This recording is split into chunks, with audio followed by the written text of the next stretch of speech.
වාඩි වෙලා ඉන්න අය අකවටු බැඳගෙන ඉන්න එපා.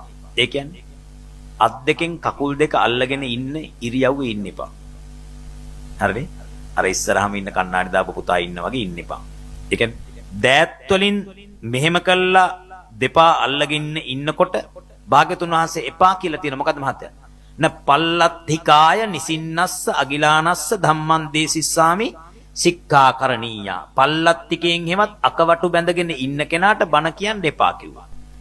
එම එපා කියප එකක් කළොත් දුෂ්කටයක් නොකටයුත්තක් එපා කියපු කටයුත්තක් අපි කළා වෙනවා. එතකොට මොකද්ද වෙන්නේ?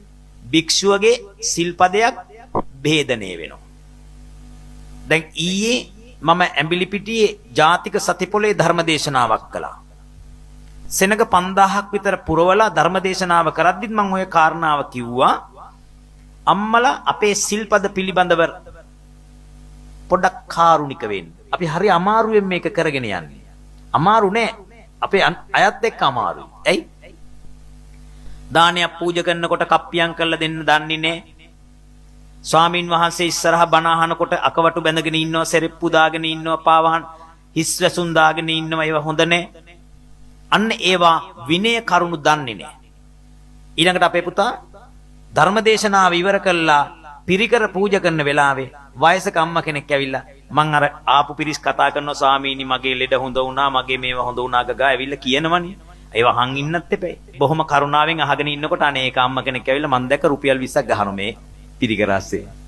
මං ඇහුවා අම්මා දැන් මගේ සිල්පදයක් බින්දිනව නේද කරුණාකරලා ඔක ගන්න කියලා. නෑ ධර්මගරුත්වයටලු තිබ්බේ. දැන් ධර්මගරුත්වයේ තියෙන සංඝගරුත්වය නෑ පුතා. ධර්මගරුත්වයට රුපියල් 20ක් ගහනවා මගේ සිල්පදයක් යෝපන බික්කු ජාත රූප රජතං උග්ගන්හෙය්‍යවා උග්ගන්නා පෙය්‍යවා උපනික්ඛිත්තං මා සාදීය නිස්සග්යං පාචිත්‍යං. නිස්සග්යං කියන්නේ මුදල විසි කරන්න ඕන. නිසර්ජනය කරන්න. පාචිත්‍යං කියන්නේ ඇවත පචිත දෙකයි. මුදලත් වැඩක් නැහැ. මුදල විසි කළ යුතුයි නිසර්ජනය කළ